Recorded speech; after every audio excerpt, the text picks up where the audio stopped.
now? No, I clicked it. Well, I guess I could click it by mistake. Hey, if you caught this part of the video, you've got the live unedited edition. Home Gadget Geeks, Thursday night, September 5th, 2019. You've caught the live recording of it.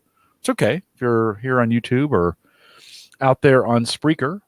Spreaker's letting me know, Mike, a new update is available. Please restart the app to get the latest version. A little late.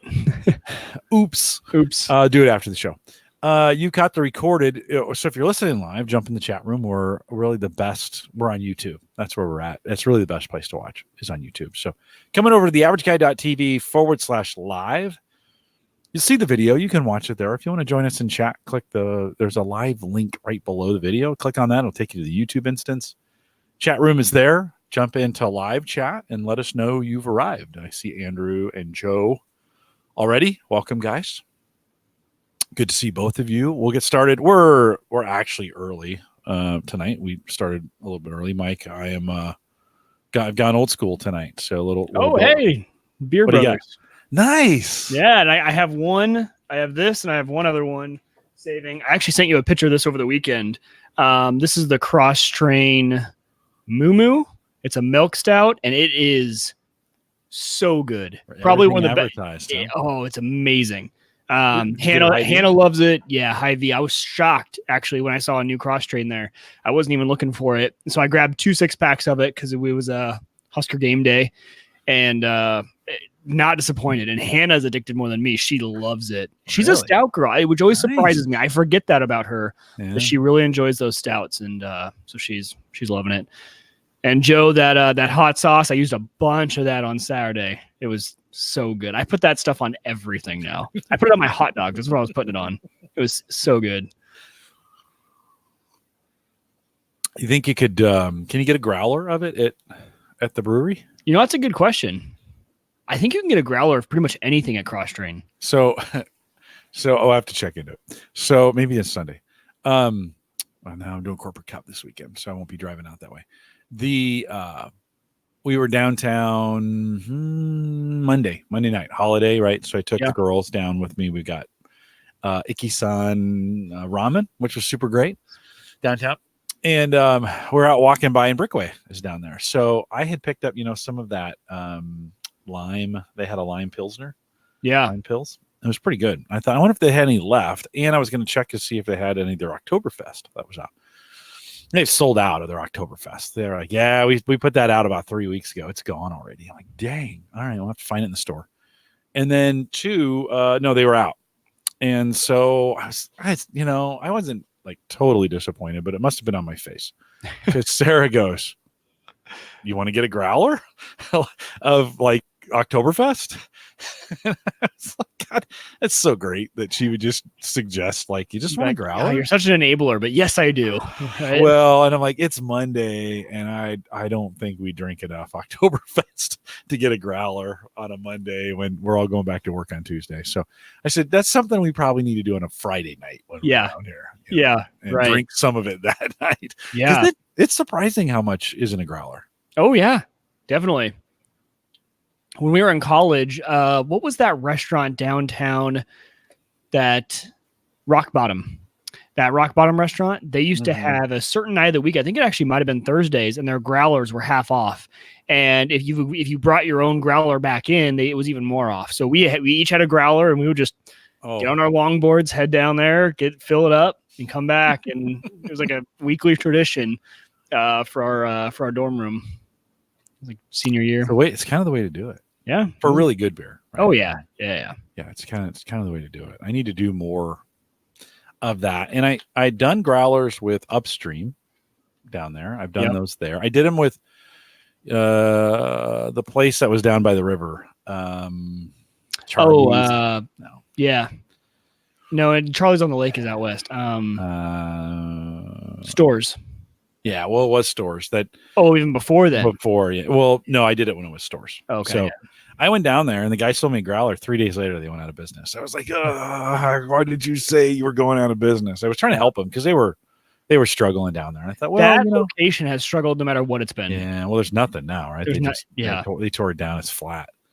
Oh, did they tear it down? Oh, it's gone. Yeah, it Really? is. Yeah, it's completely, it's gone. There's Okay. nothing down. Patio's Yeah. still there, but so I was going to try and help him out because it was right on my way home. Literally, I mean, you come down. That's Gallup Drive, and so it's actually Riverfront Drive, but and no, so that didn't work. Well, okay, so now maybe I should do that. And upstream's okay. Like, I mean, it's okay, but when you have Brickway right there, and you can do Brickway on tap in a growler, yeah, that needs to be a Friday for sure. Yeah, that needs to be a Friday, and then drink it all weekend. So, Ron, Ken, Joe, Andrew, welcome. Good to see you guys out there, and welcome to Thursday. It's funny, Mike, about 7:30, I was like, maybe I'll just cancel tonight. I wasn't feeling it. Yeah, it's been a long week already. I know it's a short week, but it's been a long week. Yeah, already. it was a really short week for me because I took Tuesday off as well. Oh, nice. So yeah, I've only been at work for 2 days, but it's already felt like a long week. So yeah. But 100th NFL season kicked off tonight. Bears and Packers playing right now. Yeah. Is it on Prime, YouTube, any of the local channel? CBS or no? I gotta figure out which one. NBC. Yep, it's on NBC. It might be on those other ones as well, but I'm just watching it on Plex. Oh, like a Sunday night game. What do you mean? On NBC Sunday night too, right? They do. Yeah, I think so. I think it's Thursday and Sunday. Okay. Didn't Prime and Twitter when probably they carrying Thursday night games? I don't know. This is just easiest for me. Yeah, you can't up and go. Can't show them on the screen here. So. Oh yeah, I know. We got figured that out the hard way. Well, that's kind of a fiasco.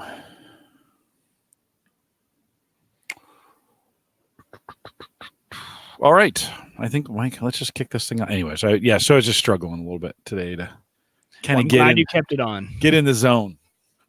Get in the zone. AutoZone. Can I say that? Did I just do a commercial? AutoZone. I think you're fine. I think so too. Wow, now you're my lawyer. Did I just get charged $50? Yeah, right. You said that. Yep. Every time you say as your lawyer, as your lawyer, yeah. Ching. I'll send you the bill. You can pay me around though. You're around, yeah. You around this weekend? We have a busy weekend. Wow. Saturday, where we have a housewarming party / Husker party that we're going to.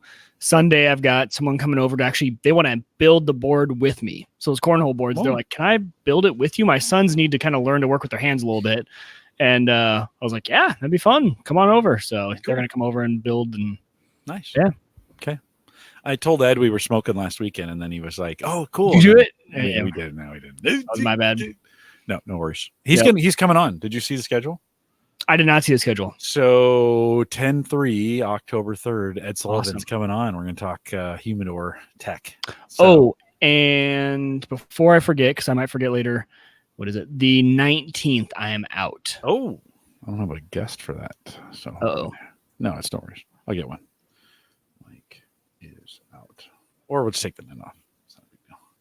Ryan is next week. Ryan K. And then 3 in a row, 3 guests we haven't had before. Jay. Oh, new ones. Frank. Awesome. All right. Frank's coming from Nextcloud, the founder of Nextcloud. Oh, really? Yeah, Anthony. Tony hooked us up with that. That's legit. Yeah. In fact, both the founders I'm going to love that. Contacted me because of Tony. They were like, I guess I'm supposed to contact you about being on a show. And they said, yeah, we're Home Gadget Geeks. Oh, yeah, we'll come on. So Frank for sure, Joss, I think is his co-founder's name. The other guy, and they may both be on with us. So maybe this will convince you to get on the Nextcloud train. Well, I've already looked at installing it a couple times. Have you? And I'm like, awesome. It's the best thing ever. Okay, cool. Yeah, I need to do it. Rich Hayes coming back the 14th of November. So, but he'll just have been at Microsoft Ignite coming back. So, okay. I got some beer burping going on for sure. Get that out of my system. All right, let's do this thing. This is the Average Guy Network, and you have found Home Gadget Geeks show number 415, recorded on September 5th, 2019. Here on Home Gadget Geeks, we cover all the favorite tech gadgets that find their way into your home. News, reviews, product updates, and conversation, all for the average tech guy. I'm your host, Jim Collison, broadcasting live from the AverageGuy.tv studios here in a blistering. Mike, I kind of joked last week that, like, hey, fall's on its way. Couldn't be any farther from the truth, right? You can't decide because, like, a few days this week, it's beautiful, low 70s, and then you get other days where it's just super high humidity, high heat, like today. It's just you can't figure it out. Hopefully we start the trend of getting rid of some of these days, but it's still clear skies. It's still gorgeous. A few less. As I look at the Weather Channel app on my Surface RT, looks like 84, 81, 77. And you're thinking, okay, maybe that's it. Nope, 87, 86, 85. So we're not out of it yet. But can you build those cornhole boards in your garage when it's that hot, or is it still? No, that's what I do. Yeah. You have a garage fan? I don't. I've been wanting to get one. Actually, that's what my father-in-law, he was in town this weekend. He's like, you just need a fan. Yeah. But I have a back door in my garage and the garage door. So I open the door and the garage. And usually that creates a little bit of a cross breeze that kind of flows through there. But it's not too terrible. You're out of the sun, right? Yeah. It's just the humidity. Like you walk outside and your shirt's just sticking to you. Sticks to you. Yeah. I need to get one of those big box, industrial box fans, like 160, 170 bucks, like to go on the deck. Just when we're sitting out there, the other night I was out there and it was just a smidge too hot where, you kind of, it was kind of stifling. And if I had a little more wind blowing, it probably would have worked. So I tell you though, we had on Saturday of Labor Day weekend, that was probably the most beautiful weather day we've had in Nebraska in a very long time. So much so that, during the day we were outside, Husker game day, obviously we were playing cornhole in the yard, and then at night we sat around and we started a fire in the fireplace outside, and we all sat around because it just got that really crisp, cool air, and that fire felt really good. It was the best day on Saturday. Well, it looks like we got some rain coming and maybe some cooler temperatures. Of course, we have some cool show notes that we put out there, and there'll be a few for tonight. Head out to the AverageGuy.tv/HGG415 for this show if you want to catch the show notes. And you can also join us live on our mobile app. I just paid for another year of those. I always forget I have them turned on automatic. I want to thank our Patreon subscribers. I got paid by Patreon as well. So thank our Patreon subscribers for helping us cover the expense of that. HomeGadgetGeeks.com. We thank Patreon. And I thank Christian Johnson. This week, Christian did a bunch of upgrades to the AverageGuy.tv. And Mike, it could not be any faster. Like, he has to throttle it just so people don't think it's fake. Like that's the right. That's no, we have to slow it down a little bit so people don't get there and go like, is this actually real? I saw that in the show notes and I went and tested my website, and sure enough, and just to let you guys know, he also has really caring and nice customer support. I didn't realize. So I set my website up about a month ago, and apparently when I set it up, I did it wrong and I didn't do automatic payments. So he just sent me a nice little message. Hey, Mike, I don't think your automatic payments are working because you didn't pay your last invoice. So I'm like, oh, didn't even realize it. I went in and fixed it, but he didn't turn me off or anything. He just, politely messaged me, and it was like, it had been a week. And so very, very considerate customer support that he offers as well. Well, and let me tell you the story, because so on Sunday, was it Sunday? Sunday, Monday, it's time frame. He's doing some database upgrades to make it even faster.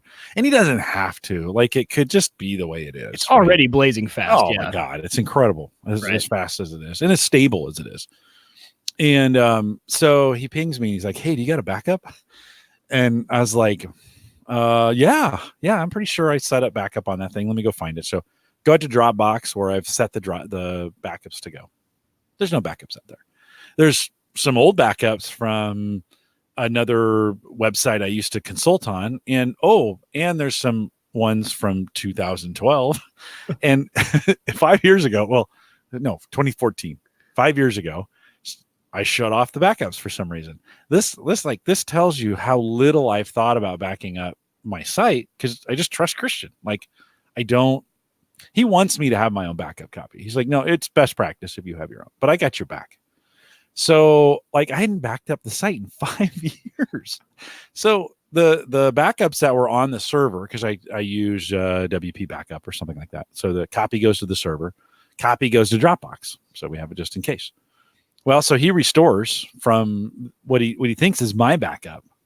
And of course, there's articles from 2014. That's the newest stuff that's out there. Oh, no. None of the plugins are there. None of the theme isn't there. I mean, it's kind of a mess.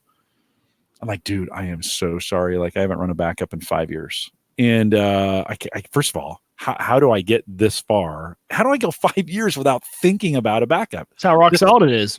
Yeah. This tells you just how much I trust it, right? So he's like, all right, give me a little bit. He's rolling some things back, whatever. By that evening, he's like, okay, it's back. And I said, dude, and he's like, yeah, we did this and that, and I got this done. It was super cool. He goes, I said, okay, so do you want me to set backups? He goes, again, I always recommend you have your own backups. And so reset those back up, turned them on, verified them, made sure things were going. They're going back to my Dropbox account again. But huge thanks to Christian for that. Again, maplegrovepartners.com. If you think of setting up a site, Mike did this. $10 a month, unlimited, just about everything. Super fast, rock and solid. throw in the email, too. The email is awesome. He's got web-based email, and you can just put it on your phone for an extra $5 a month. So you just can't beat it. I wish I had been going with him, honestly. I had been doing Google Apps for a lot of my other domains in the past to get email and all that stuff. And it's just so expensive over there. And getting out of that ecosystem is so hard. I didn't realize that he had that option to add just for $5 and get email. If you normally don't make it to the end of the show, we usually thank Christian at the end, but so much good work by him this week in fixing. Hey, if this had been any other provider, I'd have been down. Listen, I'd been down for the count.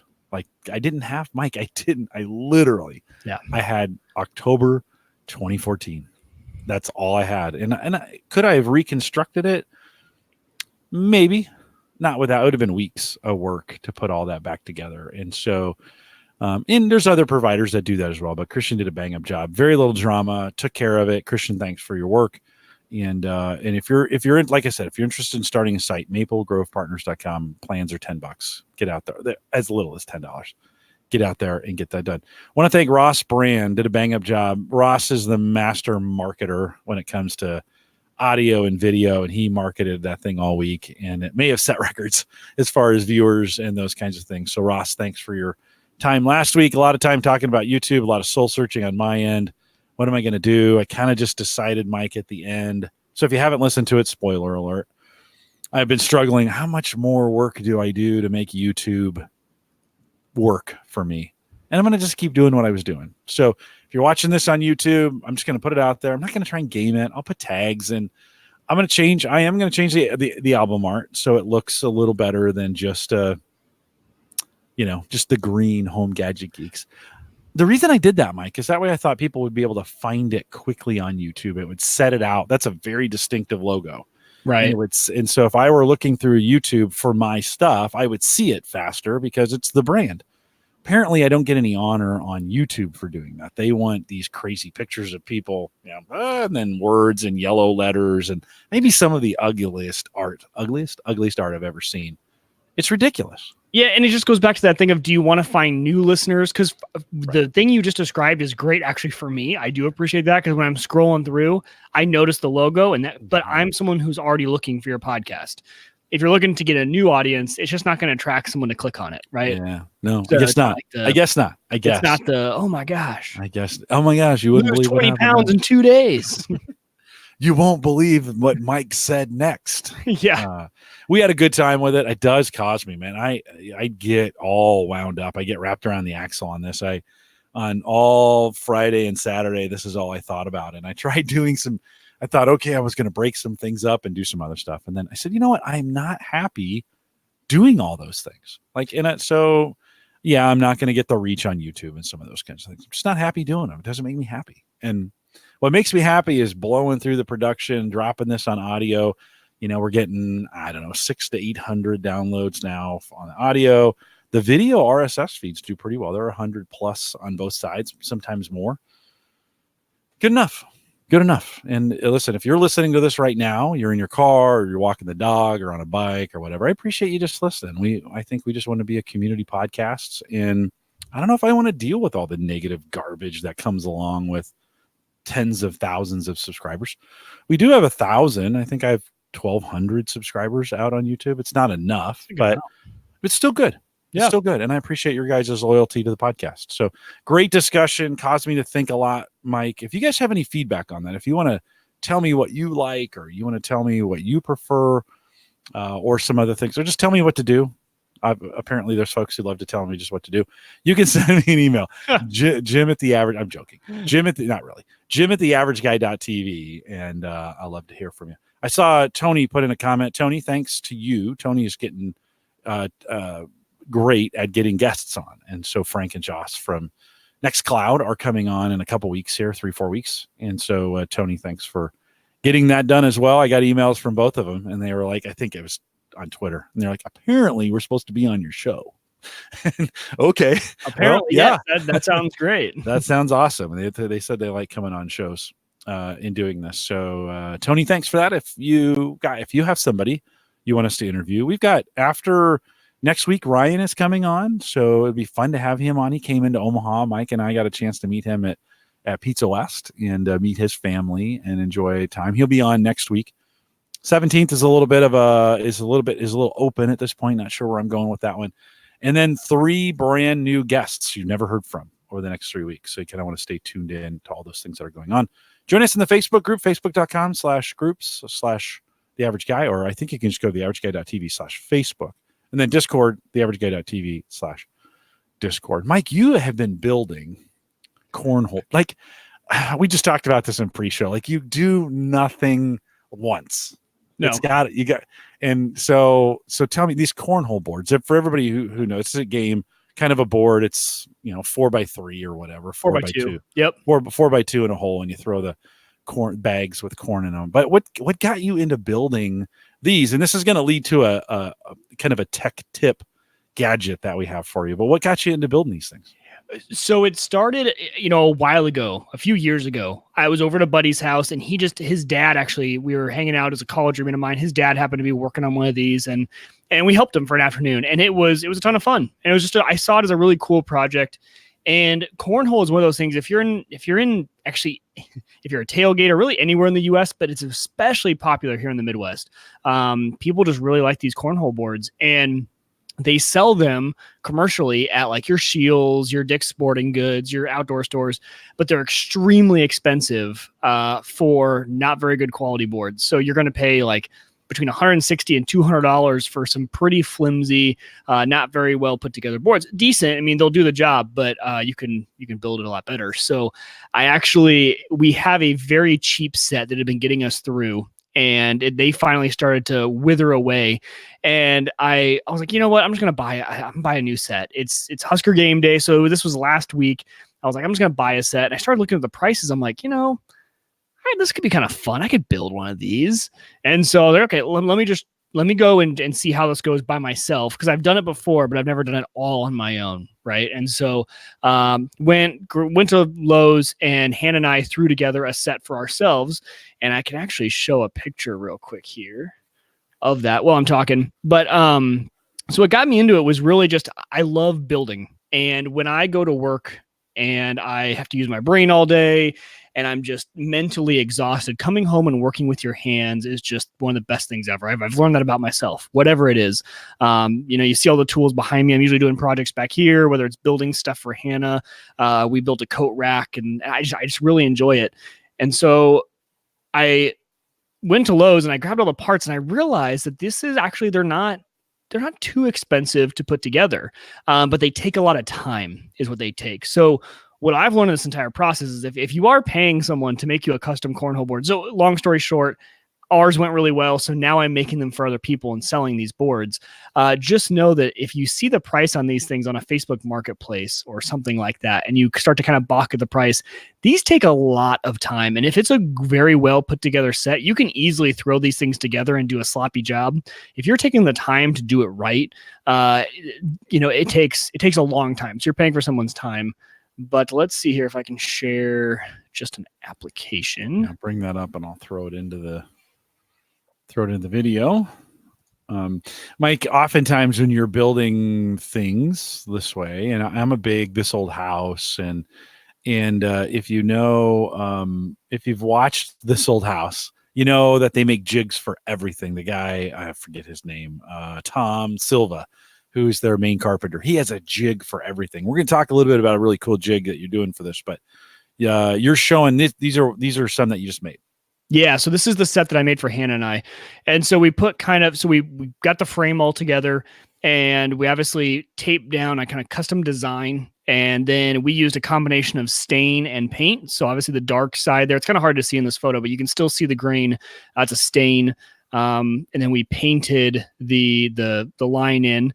And then the W, actually, for Uyghur, last name, is we used Hannah's mom's Cricut. If you guys have ever used a Cricut machine, they're really cool. You can print any sort of design into a lot of different materials. We used a kind of, I'm totally forgetting the name of it, kind of like that sticky vinyl is what it is.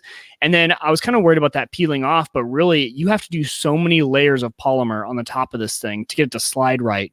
So we did 6 layers of poly on this. So you do a layer of poly, wait 3 hours, do a layer of poly, wait. On your second to last layer of poly, you sand to get it really nice and smooth. And then on your last layer, you're really just doing it really thin, almost just to get, finish it up. So you're doing a really thin last layer, and it covered everything up. So that W is not going anywhere. You can even go you can try it. You're not going to get to it. There's so many layers of poly underneath there. So that's what they turned out. They turned out actually pretty good. I've got a handle on this side, a rope handle that you can kind of hold them together. And I think what I'm actually going to do now that I have it, I think I'm going to put an eyelet hole on one side of one and on the opposite side of the other board, and then connect it with like a strap. So you could throw it over your shoulder and it's connected to both boards. So, if you're carrying it a long distance, the one thing about these boards, so these are regulation size, 4x2, and they're used with 2x4s and 3/4 inch plywood on top. They're pretty heavy. I mean, that's a lot of lumber there, which makes it great for, they don't budge. Like if you're playing on cement, these things aren't bouncing on you. They're not moving. They're staying solid, which is great. You want the weight, but getting them to your destination can sometimes be a little bit of a challenge. So yeah, that's what I've been working on and building. It turned into a family project because I love the construction side of it, right? Getting it all put together. And Hannah is really enjoying the painting, setting up the monogram, doing whatever designs. And so she's really been all about that. So she's in charge of all painting and everything. She does a much better job than I do. I'm too impatient. I'm like, okay, come on, let's go. And I start to rush stuff and it doesn't work out well. So she's doing that. Not with painting. But go ahead. Oh yeah, go for it. No, go ahead. So I think what this was leading to was the one item that I think if you guys are doing any sort of woodworking, I found a really cool tool. And I'm sure you guys, if you're big into woodworking, you probably already know about it. But if you're kind of new to it, in our set that you just saw with Hannah and I had not used this tool. And so in our set, when you're putting together the 2x4s, you see the screws on the outside. So the frame of that board set, you see obviously the screw holes on the outside that go into, that construct the outside 4-foot pieces to the inner 28-inch pieces. And so what you can do, though, is you can actually do pocket holes. And a pocket hole is on the inside underneath. They're holes that go in at an angle. And if you guys have looked at any decent furniture, you know what I'm talking about. It's on the inside. It's nice. If you look at the inside of like your coffee table, look up underneath it. And they hide the holes because they're underneath, they're on the back, and they're at an angle. And even if they weren't underneath, or if they weren't a place you could see it, you can actually fill the holes in with plugs. So you can plug it back in because of the way it does it. So this Kreg jig has been really nice to use. It's KREG for those of you not watching on the video side. So KREG, you can get this at Lowe's, Home Depot, Menards. You can get it online, Amazon, wherever you go. I would suggest going to Lowe's or Home Depot because they run sales on these a lot because they're a little bit expensive. But the version I got is the Kreg Pocket Hole Jig 320. So this version is not any sort of jig that you would mount to like a table. This jig is going directly on the wood. It's got a latch. So it latches on to the end. You set your depth. You set what kind of thickness wood you're using. And it comes with the jig. So that's what's going. You're putting that on the wood so you can have a nice hole to drill into. And then it comes with the drill bit as well. You'd put in your drill with the stopper. So you set your stopper at the length Yeah, this is a perfect picture. For those of you who aren't watching the video, so it clamps onto the wood. Comes with the drill bit with the stopper. So it could not be any easier, because once you have set all the settings on the jig correctly, you put this thing down, you drill until the stopper hits the jig, and you've got a perfect pocket hole. And it works really, really well. It's super easy to use. This version is $39 is like if you get it from Craig.com. I got it for $28 on at Lowe's. And it couldn't be easier. And I would suggest there's one extra tool I would get, and it's called I don't know what it's called. It's the Craig clamp. And what it does is, if you are doing anything with one person, you'll have an extra set of hands. What the clamp does is, once you get all your pocket holes drilled, you're going to have two pieces of wood that are trying to come together, usually at a 90-degree angle. And what the clamp is going to do is, the clamp actually goes into one of the pocket holes, and then it clamps to the other piece of wood. And when you clamp it down, it creates a perfect 90-degree angle, and it holds it together. So if you're doing it with one person, you're not having to like straddle the boards, hold it with your knees, make pressure. Something's always slipping and moving. So I see Jim's trying to look for on the website here. I'm not sure. Oh, there it is. So scroll down a bit. It's actually the second one in from the left on the second row. So this clamp, it's the right angle clamp. And the other one. Sorry, the one right to the left of that. All right, hold on. Just go back real quick. Yeah, no worries. To the right. This second one in on the left.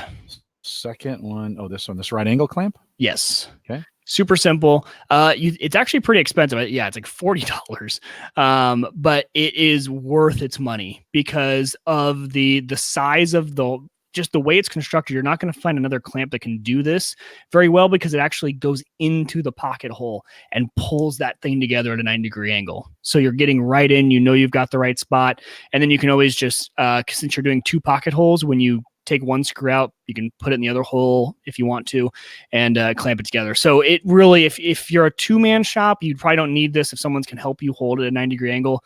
Even then, though, it makes life super easy. So not a tech gadget per se, but for all you guys out there who like to work around the garage, like to build stuff, once I did this for the first time on cornhole boards, I went back and looked at all the things I've made and realized that you can use this in every woodworking project you do. Anything where you have two boards coming together, if you do the pocket holes, it's going to look so much better, so much cleaner than having the screw holes on the side. So I'm really excited to actually use it on a bunch of other projects, because cornhole boards, they're cornhole boards, right? Like, they're outside. Does it need to be that nice looking? No, I just kind of want it to be. But for any sort of furniture you're making, it'll make a really, really nice pocket hole. Other Jim said, back to my reference about Tom Silva, he thinks Norm is the master carpenter, and I think that's true. Norm used to have a show called the New Yankee Workshop. If you're into wood, like these guys, the tech, and lately I've been watching a ton of This Old House. They've been getting super nerdy. Like, they're talking about Nest thermostats. I think they did a one on an Ecobee. They're talking a ton about tankless water heaters. They've really gone all the gadgets over there. Norm is master. Tom Silva, I think, general contractor, but he's a pretty good carpenter as well. He is the jig master. That guy gets a jig for everything that he does. He doesn't leave anything for chance. He's like, nope. He'll spend an hour or two making a jig just to make sure he gets the thing. That's right. My father-in-law. And I didn't even think about it, but I was constantly doing the measuring tape, and then pull it over to the miter saw and do it. He's like, why don't we just make a jig? You can just slide these things till it hits the thing, and we can crank through. I'm like, I don't know, because it's not going to take that long. But yeah, making a jig definitely does help. It does. Yeah. And yeah. Get it the right. only other two pieces of advice I would give you, if you guys are doing this, your workshop makes a difference. Set it up to be the most functional workshop you can have. There are two simple things that I have in my garage that make it the best place for me to do all this. And all it is I have an air compressor. So I use for my, I think it was Ron in the chat was talking about getting a brad nailer, and I actually have one, and I use it with my air compressor. But in my air compressor, I have a hose that I have nailed up the wall, up onto the ceiling, and into one of those big, huge, round, retractable hoses. And having that on the ceiling, I can just grab that from anywhere and yank it, pull it over, let it go, and it goes right back up to the ceiling, keeps everything clean. I would not use my compressor as much if I didn't have that hose just always there. I mean, I don't have to unwind a hose. I don't have to wind it back up. I don't have to make sure putting stuff away. And then I have the same thing for electrical power in my garage. So I have one of those circular retractable ones that's up in the ceiling, plugged in. I just pull that power down. I pull the air down. So being able to do that, and I use it all the time to spray out all the sawdust or use the brad nailer. And so just having a place that's functional, and I have a table, a collapsible table that's out there with my saw on it that it fits perfectly in a spot when I pull my cars in, so I can park my cars in the garage, pull my Jeep out, pull my table, and my workshop's ready to go. So, think about those little things that, yeah, that retractable thing might cost $60 at first, but man, does it save you a bunch of time, bunch of hassle. You're going to actually use your tools more when you have just accessible. And having it mounted to the ceiling, I found, is the best, because then it's right where you need it and it stays out of your way. You're not going to hit it, but it's always there. I use it to fill up our car tires, pull down the compressed air. It's right there and just go. Yeah. Good advice. I think this is my mistake. I don't take the time to set them up properly. So I'm always fighting with them all the time. Yeah. I need to do a better job. The stuff's already hard enough. You don't need little things giving you one more excuse to be like, oh gosh, this just sucks, right? Tony says he loves his battery powered nailers. Ooh, those I'm jealous. Yeah, those are nice, super handy. Yeah, they're not as fast. Like, you got to kind of wait for that to reset and do whatever. You hear those. At least some of the older ones, you would shoot those, and you kind of got to wait a second for that thing to reset. So not as fast in my experience as a air compressor nailer, and I've got a couple nailers too. I don't have a brad, but I've got a finish nailer that I really like a lot. Tony said he used the Craig jig for crown molding. Oh, that's a good idea. That'd be another, yeah. I didn't think about that. Yeah, good. And put the crown molding together first, and then put the crown molding up. Like, if you got a corner, put your corner together first, glue it, get it square, work with it down below, get it perfect, then put it in the space. You have to have some square spaces to get that done. But good way to get it done, Mike. That's super cool, and I think that's some of the garage tech stuff that, there's just some really handy things from flashlights to cables, retractable cables, to tables. What I really need in my garage is a movable, but so you can lock the wheels, but unlock them and move that table around. That's kind of a general purpose table. And so you can use it as an extension for your chop saw. You could use it as the extender for your table saw. You could put some things on it if you need to work on it. You could build things on top of it, slide it around, move it around. It needs to have the holes where you can put things up against it, put dowels down in there to hold those things in, a clamp, as well as a wood vise. There's tons of plans, by the way, on the internet. You can find those and literally just order the wood or buy the wood and put them together yourself.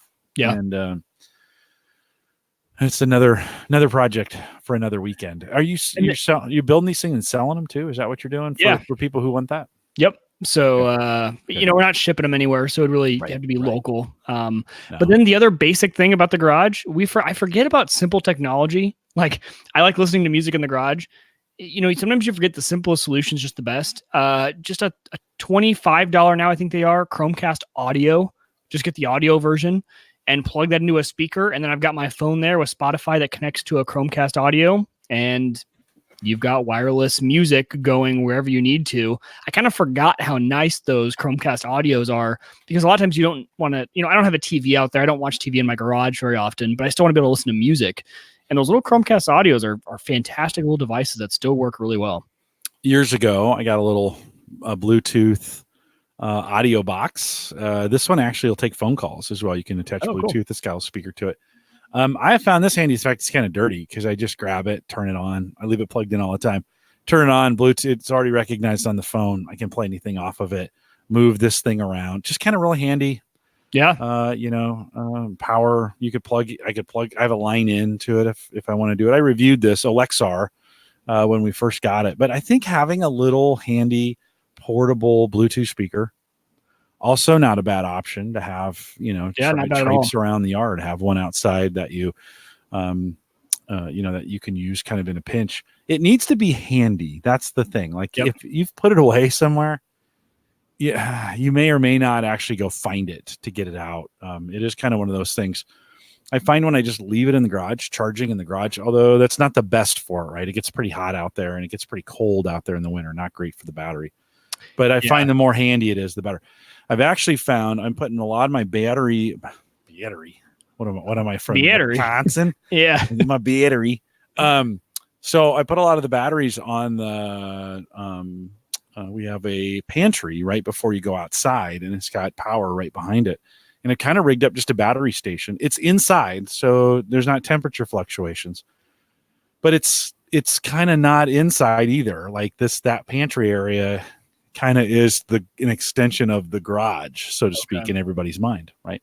So another good way, temperature is really hard on batteries. So, another good way to have kind of a station. I've got one back here. You can't really see this. I've got one up on the top of this, on the other side of the cigar humidor here.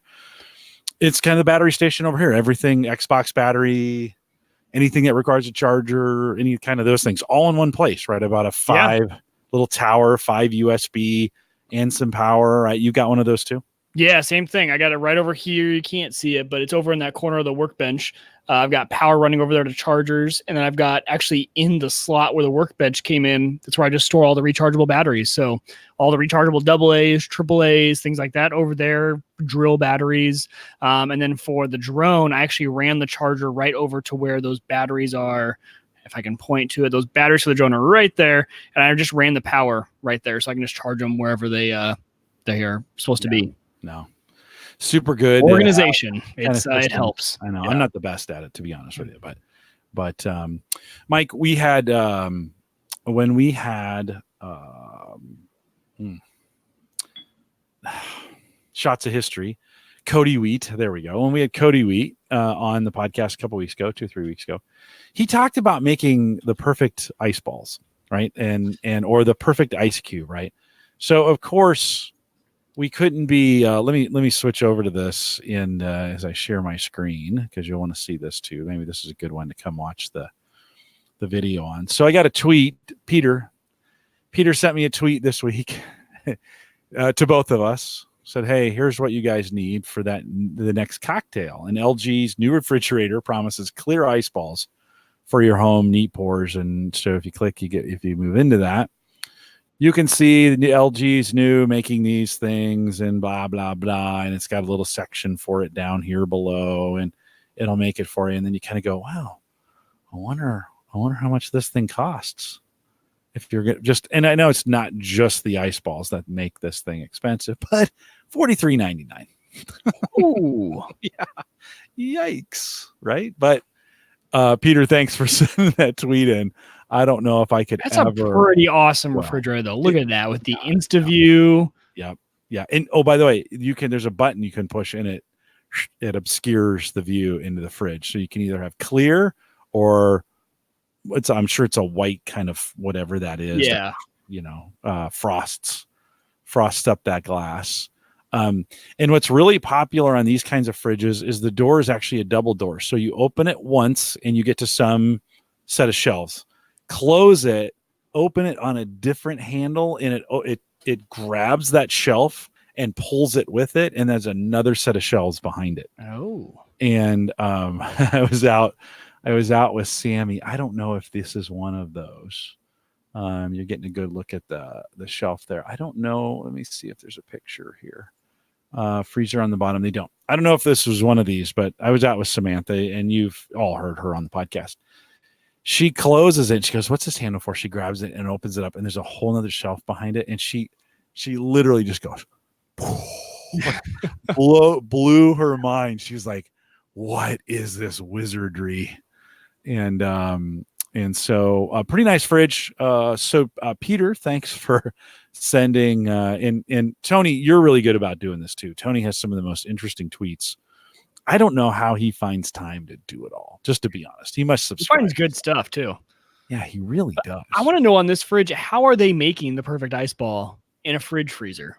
Oh, that's a good question. Let's see if we've got some. From what we heard, it's a very difficult task. It's not something it's very easy to do. So It says the Craft Ice, and they have that trademark device, boasts a few options. Of course, it makes standard cubes, which can be dispensed in their original form or crushed. The mechanism also makes cool ice spheres. I guess they're not balls, but because I thought of saying ice balls sounds funny. LG's exclusive Icecraft slow melting round ice maker automatically makes upscale craft ice at home without the work, explains the marketing materials. No more time consuming molds that only produce one or two at a time. The balls are 2 inches in diameter. Sorry, it's really hard to say that. And weigh about 1.13 pounds a pop. The refrigerator can churn out 3 every 24 hours. And that's not much more than one, just to be honest. No, it's not. And 2 inches in diameter is not that big. No, they're not. They're like these tiny, they're ice cubes, but just in a round shape. That's almost like they said they've doubled the production of most single ice cube makers, right? You know, you're like, yeah, 1 to 2, but like, what if I was making cocktails for 6 people? Like, I'd have to store up ice for a month. Not really. The refrigerator can churn out 3 every 24 hours and features a dedicated area that can store up to 25 of them. So what you're seeing is the storage area for that. So let's see if there's anything blah, blah, blah. Notably, the balls are clear. Don't expect. I'm like a 7th grader. Don't expect full on cold draft protection, but they're still pretty damn clear. That's their words, not mine. Above anything else on the consumer end. Alas, the new InstaView starts at $3,999, but it also comes with the namesake InstaView panel that turns from opaque to clear, allowing you to see or hide the contents of your fridge without opening the door. So there you go. Peter, thanks. Another one of those things of like, why can't I just open the door? I don't, it's like, what are you really saving me? I still got to stand there. I still got to do something. Well, now, but can you view it from an app? Like, is it a camera? Oh, that I can view from an app? Because that's a game changer. That's what I need. Is I'm at the store. Shoot, how full was that milk? I can't remember. Hey, just pop up the camera. It's the inside of my thing. That would be cool. Maybe a camera that would run down like a track on the inside, so you could see the various shelves. Oh yeah. No, it's otherwise I'm just gonna open the door. $4,000 fridge. Well, okay, but there's people like in this who are very proud of the way they stack their food in their fridge. It's none of us. But serial killers, maybe. Well, and every marketing material, even the pictures they had here, of course, the food is stacked in the neatest of containers and it's perfect. Like, but that doesn't last. Like, at 2:30 in the morning when you're in there tearing into some food because you're hungry, you ruin the whole system, right? Oh yeah. So Joe says the Samsung fridges have that. So that's have the camera. Okay. Let's just not go there. They and I think Joe says they have to add features somehow, right? I mean, it is kind of right. What else do you do? How do you? You gotta kind of have something. Although I still don't think people are going out and buying a fridge just for the features. You're buying a fridge because you either moved into a new house that doesn't have one, or your other one went out. So I don't think they need to innovate too much. Mike, I think the wealthy don't care. They go in, they see this. Hey, yeah, that's true. I know it's $4,000, but that means nothing to the wealthy, right? Yeah, that's true. And not knocking people who can do this, by the way. If you've earned enough money to be able to do this, awesome. And you're probably not listening to this podcast, but because you have people who do the tech for you. But 4,000, okay, yeah, I have the coolest fridge. Like, that's in a kitchen you just spent $150,000 on or more. Like, if you got a high-end kitchen, top of the line, you're putting this kind of thing in, you just spent maybe $250,000 just on your kitchen. Yeah, that's right? true. So $4,000 doesn't seem that much. I, on the other hand, have a beer fridge that was $399 or whatever that's sitting over here, and it has a big 10-year warranty thing slapped on the front of it because it's like they had to at least have something to sell the fridge because it's just a fridge. It doesn't have anything in it. No ice maker. No. Oh yeah. I just wanted it for beer. Right. My beer fridge was $5 from a neighbor from the next door app. I was like, anyone have an old thing? She's like, I don't even know if it works. It's been in my basement for years. I'm like, good enough. Just needs to keep my beer cold in the basement. Yeah. Andrew says he just found a fridge online for $500. Yeah, totally doable. And Joe says, or they finance them for 6 years or maybe 10. Yeah. That's 10-year financing a fridge. Not smart financial choices. Hopefully, if you can't afford it, like you shouldn't do that with just a fridge. Brian Regan has a good skit. He's like, just keeps your food cold, right? That's this one, $600 keeps your food cold. This one, $900 keeps your food cold. This one, $1,500. Guess what? Keeps your food cold. So, I think be careful. But Peter, thanks for that tweet. I appreciate that. Jim or Jay Collison on Twitter, if you want to jump out there, there's still a lot of activity on Twitter. I surprise people all the time when I tell them, I'm still doing Twitter. Like, cause I'll mention that and they're like, there's just still people on Twitter. And I'm actually like in the tech community, it's still pretty popular. So we haven't given up on Twitter yet. If you want to tweet at me at Jay Collison, Mike, I cannot let Plex go. Like, I don't know what. Have you been trying to let Plex go? Yes, I even canceled my monthly. I had a monthly subscription. Yeah, I really need to get on the lifetime of that. Every time you say that, it reminds me I'm not on a lifetime pass. I'm still paying monthly.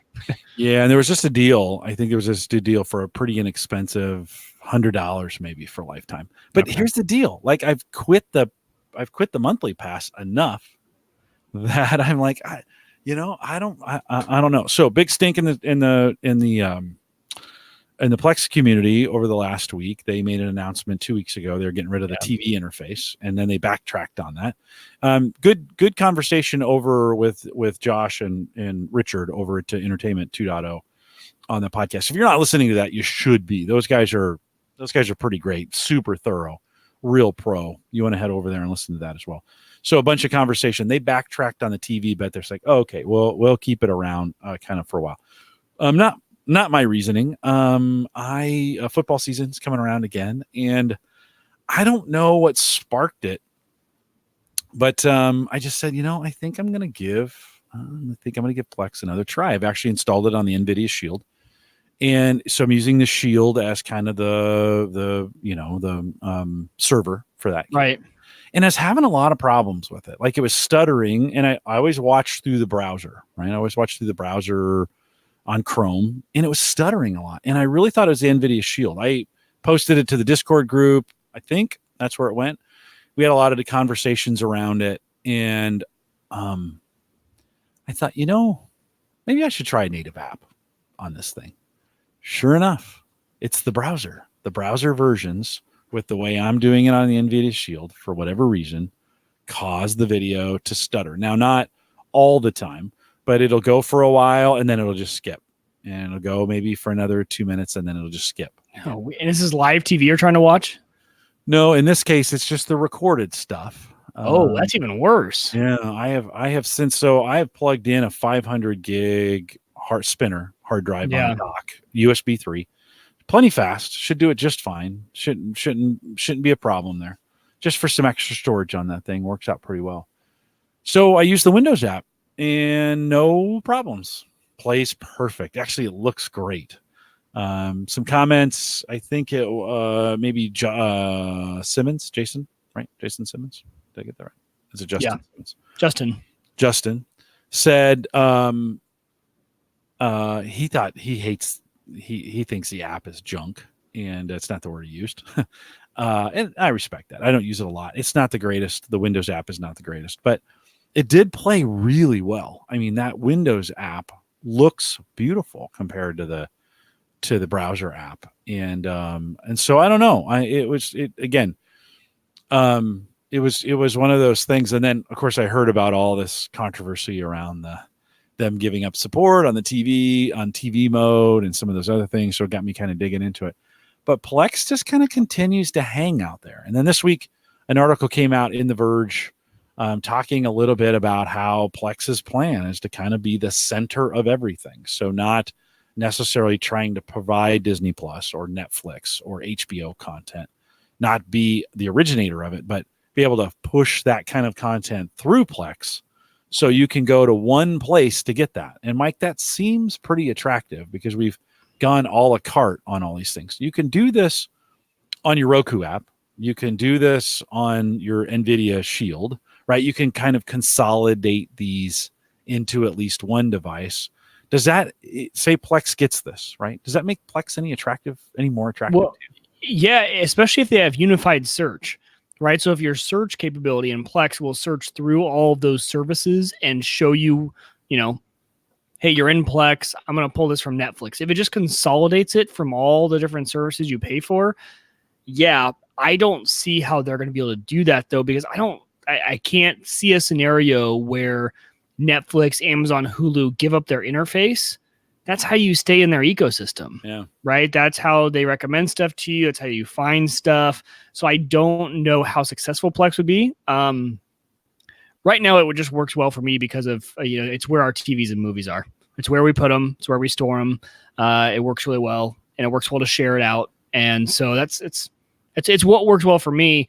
Jim, I don't know. I wonder though, is that Shield powerful enough to do transcoding?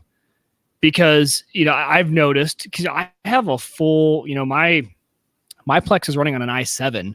And when even one stream is transcoding 2 streams, I mean, it uses as much CPU as you'll give it to give it a good experience. So I wonder if you had, you put another one of your machines down there that's always on but not being used very often. I don't know if that would help a different test case, but I'm like you. So right now, this whole time, I've had the Plex app for Mac, the brand new one that just came out, open, running the football game, live TV. And it is way better than the browser in terms of memory, right? So the CPU is down at nothing. It even seems that it's giving it a better, hey, give me this quality of it, or let me direct stream it, because it's not transcoding, it's direct streaming. And I think whenever I run it in the browser, it tries to transcode it. So maybe you're running into that. Maybe when you open the app, you're actually direct streaming instead of transcoding. And maybe that's why you're getting a good experience. Maybe that NVIDIA Shield just can't transcode very well.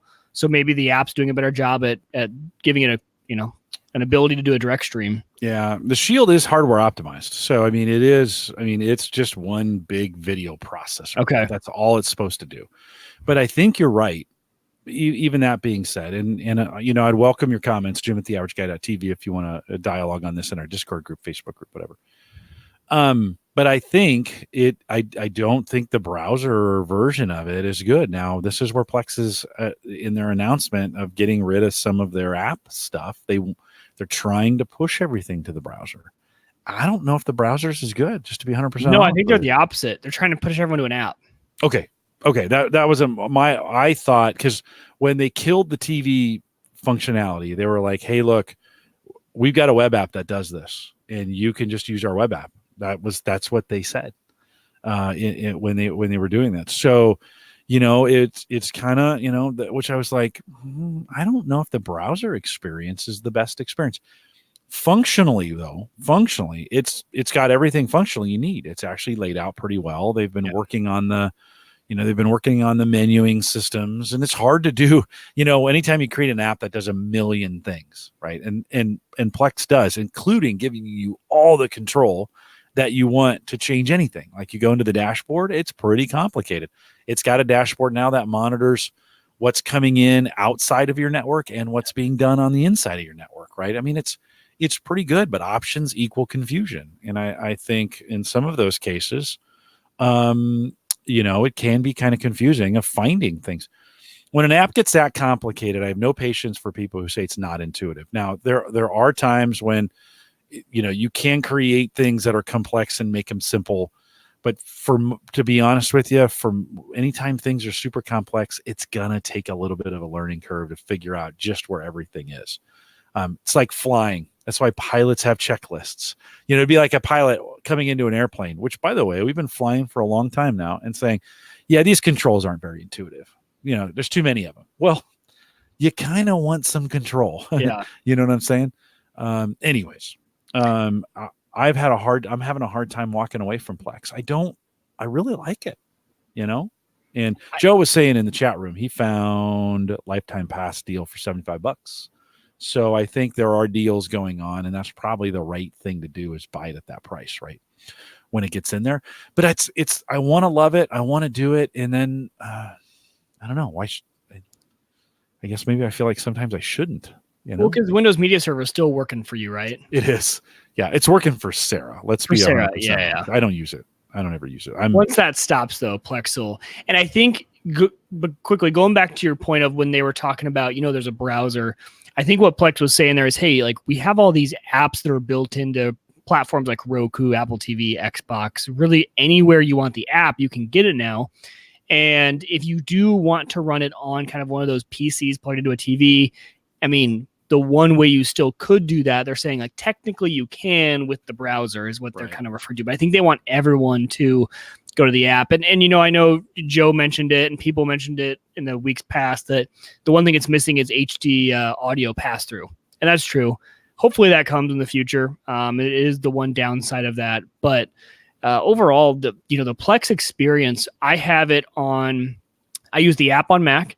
I use the iOS apps and then Roku and Xbox. So I use it on a lot of platforms, and it just works everywhere. Roku, I'm so shocked that a $25 Roku stick can just give super high quality Plex streams and stuff like that. It handles like a champ, no problem. And so getting one of those is sometimes I think just a little bit easier. Yeah. I'd almost rather Sarah start with the app on her phone and then either Chromecast it or send it, whatever, that way. And so the remote control is her phone from here on out. And she picks and chooses, because I'll be honest with you. Here's how she watches TV. Hold on. Let me back this up. Here's how my wife watches TV. Okay. Here's the TV's up here. Okay. The TV's not on her phone. Okay. No. I come around the corner. She's on her phone. You can't see this, but she's on her phone playing a game or talking to somebody, whatever. And I'm like, why don't we make the phone your remote control? You can control the volume. You can control what you want to watch. You can fast forward. You can do all that. We'll just do it through Plex and do it that way. I've been suspicious of the way it records and TV, taking the commercials out and some of those kinds of things. Now so I'm going full time, I've opened it up full speed. I'm recording a whole bunch of stuff and I'm going to try and consume it. I think that's kind of the direction we're headed. And I think maybe if the Lifetime does pop up again, I think maybe I'll pick it up. What do you run your Windows Media Server on? It's an old Core i3. And is that the actual machine that's plugged into the TV that she watches it on? Yeah.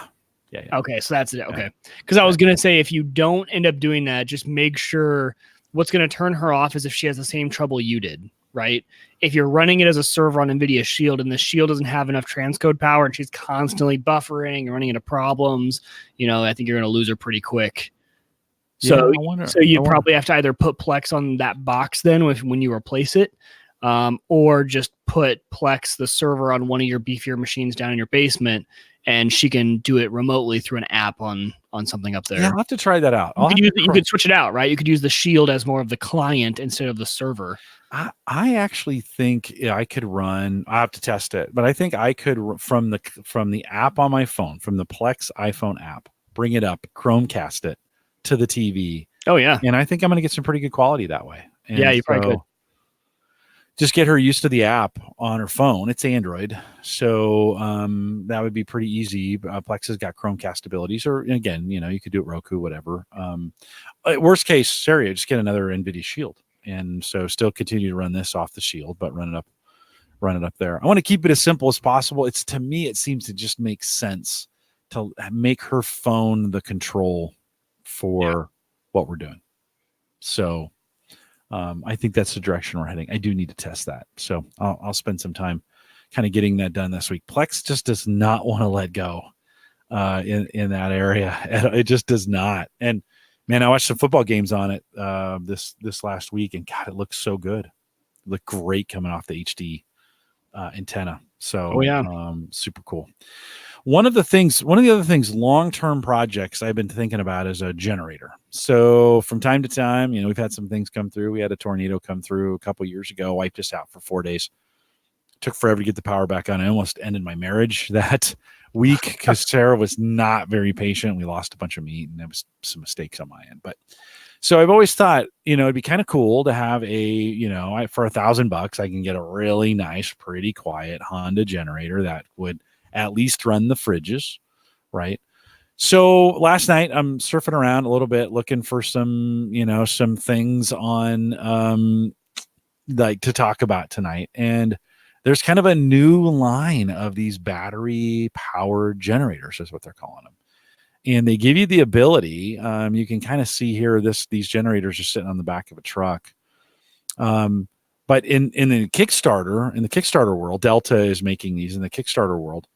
They're selling for like $6.99, $7.99, not that much different than the gas powered ones. And of course, they've had a lot of backers on this, and they're doing pretty well. They've almost raised $1 million for these things. The idea is, and let me find this. There was some stats. So the idea is there's a recharge. So once you do use it up, it'll recharge from 0 to 80% in 60 minutes on a regular power source. So if you were in a place and you were using one of these and the power was out, in theory, I could drive it somewhere where there is power, plug it in, charge it, bring it back. I'd be good for another 24 hours, depending on what I'm running on this. They are touting right now a lifetime battery warranty, which, because I had to replace the batteries in my Honda and my hybrid, you start kind of worrying about this kind of thing. It has 6 1,800 watt AC wall outlets that are in there. And they tout, like, you can run your chop saw, your skill saw, a heater. Now, it doesn't last as long with some of those things, but has enough draw on it. You can run some of these. They're like, put it in your shop and we can run power tools off this thing.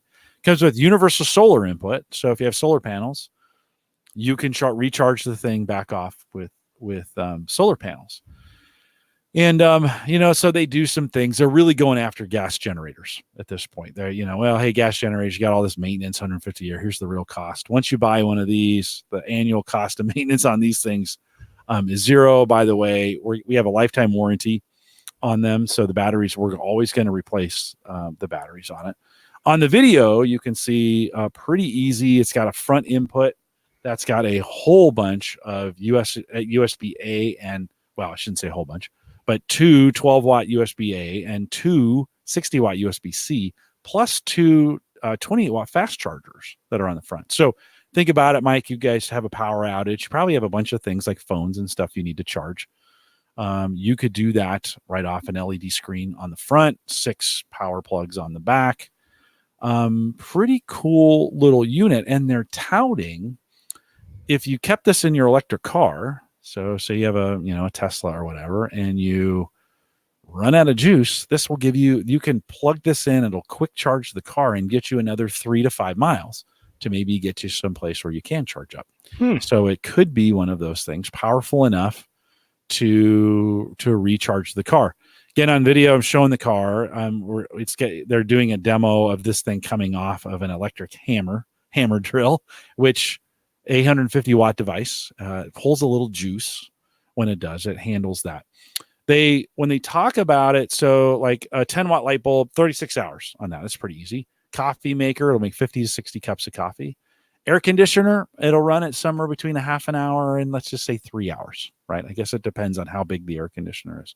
It'll run your electric grill, a hair dryer, flat screen television, your microwave. Now, this is funny. It'll run 1,000-watt micro or 650-watt microwave for 1 to 1.8 hours. Well, I don't know that many people that run, but in an emergency, again, you could get your microwave working. Right? Yeah, you want to do that? Cook a turkey in the microwave. Yeah. 10 or 20 hours on your fridge, which again, actually an emergency, not a bad thing kind of thing. If I could plug my freezer in, get it back to a certain temperature, unplug it, because I have a bunch of cold packs in there that'll keep it, for maybe 8 or 10 hours. So it'll keep it cold in there. Right. Frying pan, drill, circular saw, blah, blah, blah, blah, blah.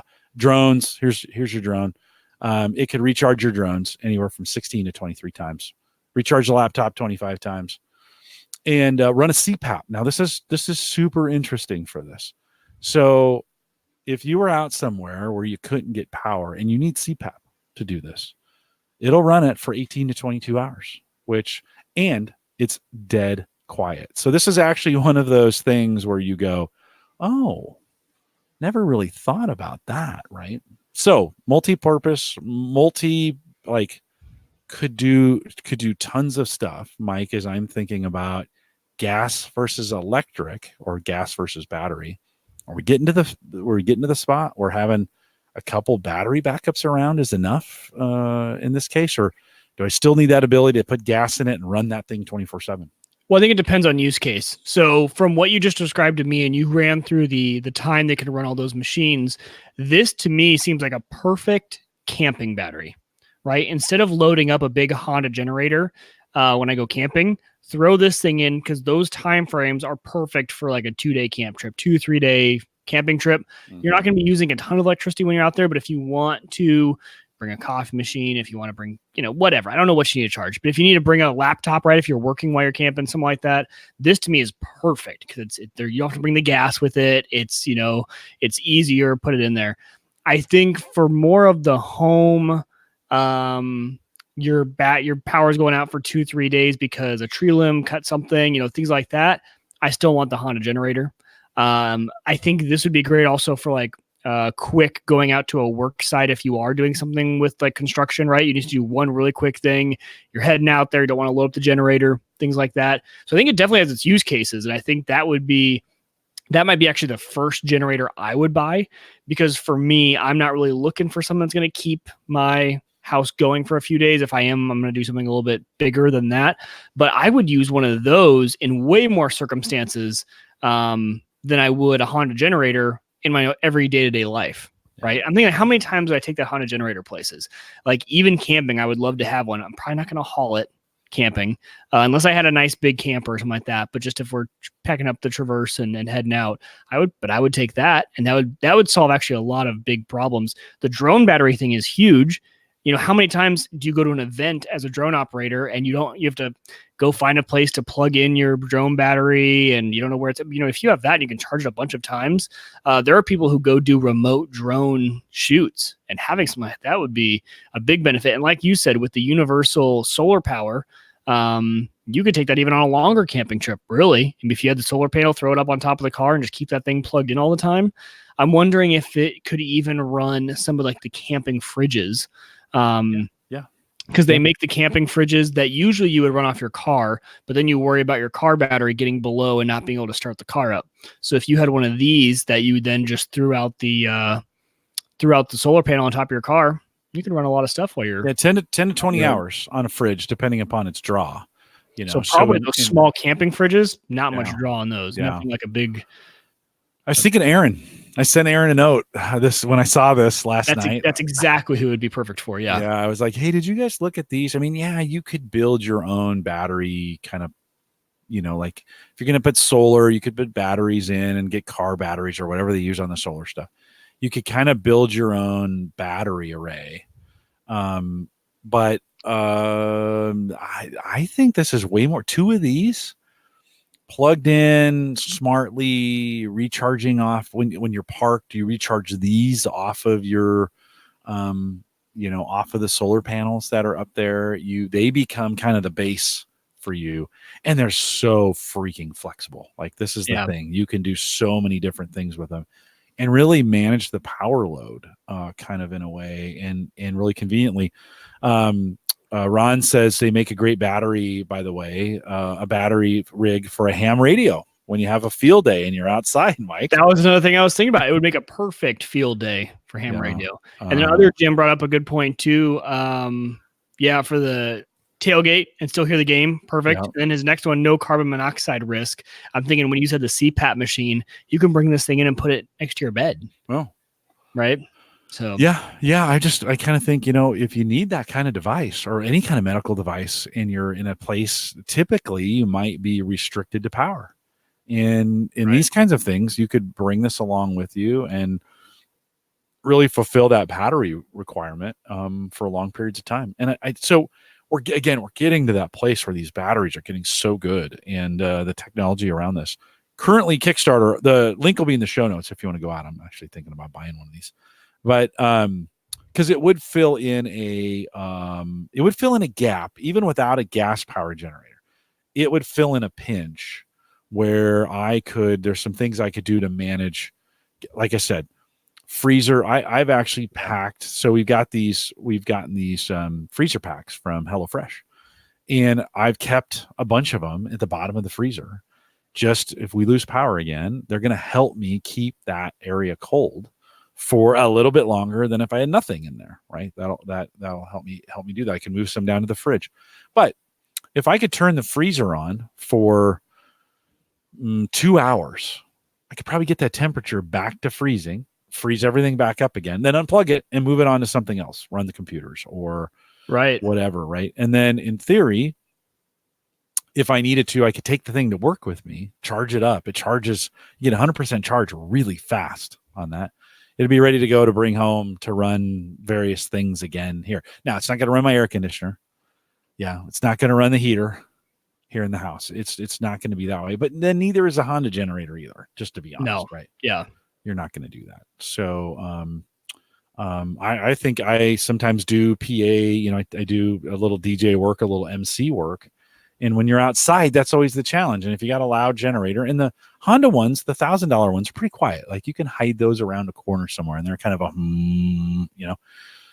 this is, you could just put right next to you. You could put it right next to your stuff and play it. And it could be right there because it doesn't make any noise. It would make the kind of the perfect kind of, I bet I could probably get 4, 5, 6 hours off of it. Ooh, you think? A gig.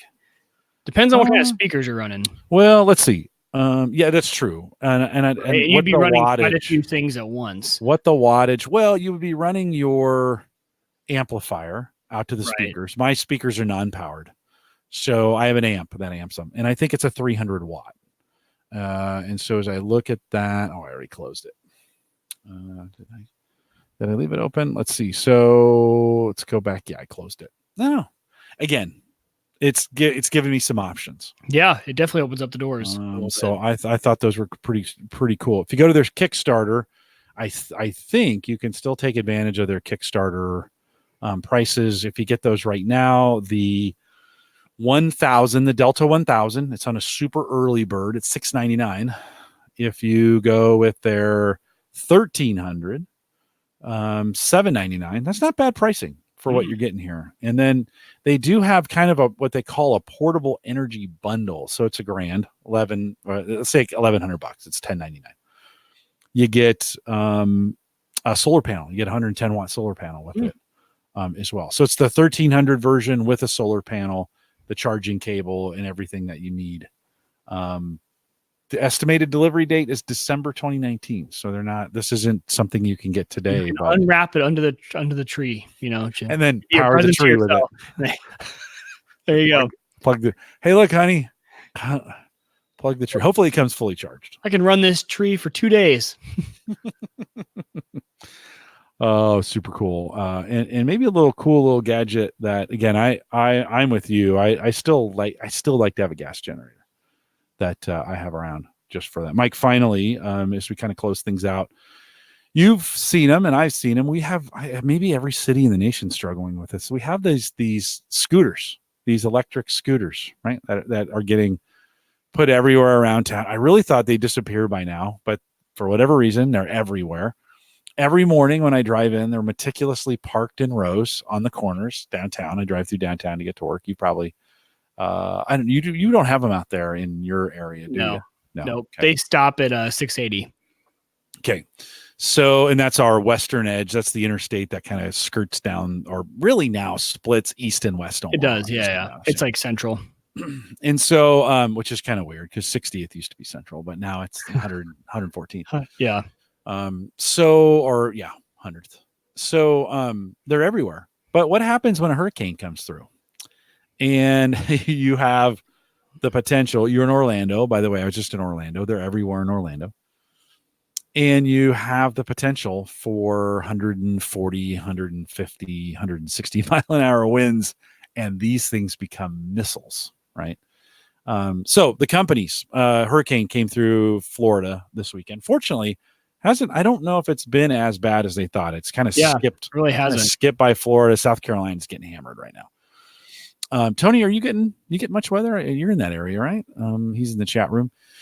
So he's here tonight. So it's obviously he's not hunkered down in a bunker somewhere. But these things become missiles. So the companies announced earlier this week that they would actually be having their staff go out, pick them all up, and secure them in some way to make sure that in this weather event we did not have hundreds, maybe thousands of missiles being launched. Isn't that crazy? It's again one of those. Yeah, I wouldn't have thought about. Yeah. Here in Nebraska, where we have tornadoes, you would not be able to respond that fast. Tornadoes, you get 10 minutes of warning, maybe 5. And those things would absolutely just get picked up and rocked through. Well, the liability of sending your people who are charging these up, I thought, hey, go pick these up, go outside, and I need you to go pick up some scooters. No. So good for you, Lime. I'm thinking about Lime, and I got the story out of The Verge. Bird and Spin. Yeah. And they good for them for kind of thinking through this. Like, yeah, we're gonna go pick these up so they don't go flying around the city. And there's been a lot. I mean, I have been surprised the staying power of those things so far. Now it'll be interesting to see if they come back next year. I think in the city of Omaha they have to be off the streets by October 1st. Oh, do they really? I think so. Yeah, okay. I think here in the city of Omaha, I could be wrong, but this is what my understanding was. So the mayor authorized them to be here for 6 months in the summer. I think March, April, May, June, July, August. So maybe April through October, or April through September. Then it was a test period. Pull them off the streets. Let's see how they do. I'm sure the city gets a cut of this in some way. Tax revenue on them or something associated with it. Certainly, Mike, I have spent this summer. I've spent more time in the old market downtown. That's our downtown area than I've ever spent. Maybe combined. Like I've been here almost 30 years. This summer, I spent more time in the old market than maybe the other 29 years combined. Don't ask me why, because I'm smoking cigars. And I was going to say it. I know. Yeah. They're everywhere, and people are using them. Right? They're not just out there just laying there. People are using them. Yeah. Well, what's been interesting is I watched people try to figure them out. So they come up to them, they're curious, so they grab them and they start moving them, and the alarms go off. Right. They start squawking. Then they immediately stop, put them down, and get their phone out because there's instructions on them, and download the app. You got to fund the app some money, and then check them out. During the College World Series, they were everywhere. After the championship game, I was down there, and there were just people riding them all over the place. So I think from a use case perspective, they've been really popular. One of the tourist cities, I think I mentioned this before when we talked about them, but when I went with my in-laws to Nashville, that's how we got around. We even had our cars because we drove our cars too there. We didn't fly. And we used the scooters. All of us, the whole family, we were a scooter gang. We had like 8 of us on these scooters, scootering around Nashville. We were like a little scooter gang. It was awesome, and they were the perfect way to get around Nashville. Yeah, that was great. Hey, dude, just 8 of you pull up, just surround them. Yeah, I know, it's been pretty cool. Before we close, last week I talked a little bit about the exploding battery. Speaking of batteries. This is not what it's supposed to look like. That thing looks worse than I thought it would. I know. I pulled it out of the Kangaroo. So I talked about, if you're listening on the audio, I talked about how the battery, and I shouldn't even squeeze it this way. I talked about how the battery had puffed out again on the Kangaroo and still worked, but it was not good. I did not want to leave it plugged in. You said to me, can you just unplug the battery and use the Kangaroo? And I said, I think I'm done with it anyways, whatever. I think that's what I said. But then I got thinking after the show, and I was like, well, I don't know, maybe I can. So I went in, ripped it apart, took the battery out, put it back together, put the drive back in, plugged it in. Sure enough, works without the battery. Now, that thing's a POS anyways. Let's just be real clear. Those Kangaroos. It does some things okay. Turn on. Yeah. Okay. So put Linux on it. It runs. They were on the show, and I appreciate you being kind, but they are not great. Like anytime Windows updates really struggled on that thing for a long time. Finally, they got really good, but it was a Windows update that heated this thing up to what it kind of what it became. And this is the problem. These batteries would get hot, and they would just they'd do this. I have to take this to Best Buy and drop it in the battery recycle here pretty quick, so it doesn't. I think I'm plugged. I think I'll be okay. So I think it's unplugged. Is it? No, it's still plugged in. I plugged it back in, tried it, it worked, and then I was kind of like, I ordered a DVI cable or a video cable for this because it was running this monitor right here, the monitor that runs the background for me. Right. That's all it really did. Well, the Surface can do that just fine. So I think I'm going to pull it out of the cycle, and I think it's time to recycle it. I just can't. Now, I tell you what, if you're listening, I'll hold on to this for a little while. If you're listening to this and you think you can kind of use this in some way, no battery, no warranty, just the way it is, send me an email, jim@theaverageguy.tv. If you're here in the United States, I probably can't ship this overseas and have it make sense, but pretty light. I could probably get it to you. And if you think you can make use of it, I'll send it to you. How's that sound? I'll wipe it out, Nice. clear it, or maybe just reinstall Windows. So it's back up. jim@theaverageguy.tv. Maybe we can recycle that through the community. I'd really kind of like it in a situation where you really need it, or you've got some kind of weird use for it, and then we can talk about it on the show. So if you want to do that, Jim at the Average. And if you remember, one of the cool things about those machines was that you could actually use an iPad as the screen, as a touch screen for it. So if you wanted to run Windows mobily with an iPad, that was one of the benefits, is that you connect it with the cable, and then it's a touch screen monitor for the Kangaroo. I was actually just Googling to see if they're even still around. You can still get it on Newegg, but I cannot. Yeah. But I cannot find any website. I put it back together, so it's not protruding anymore. There's just no battery in it anymore. So what was the company that used to make? What was they called? Still have the box. I'll send it to you in the box. So, Mike, I don't think they're around anymore. We made it. We made it through. Another one here and done. If you're listening live, stay around for a few minutes of post show. I want to thank everybody for coming out and for listening. I want to thank everybody and those who sponsor us on Patreon for that kind of helps. I just renewed the apps with Spreaker. If you're using the apps, head out to the homegadgetgeeks.com and you can download those iPhone, Android. Some of you do. I get those. The Spreaker numbers are not bad. So if you want to do that, head over to homegadgetgeeks.com. We appreciate your support on Patreon. Discord group is theaverageguy.tv/Discord. You can join us on Facebook at theaverageguy.tv/Facebook. Don't forget to contact us, Jim at theaverageguy.tv.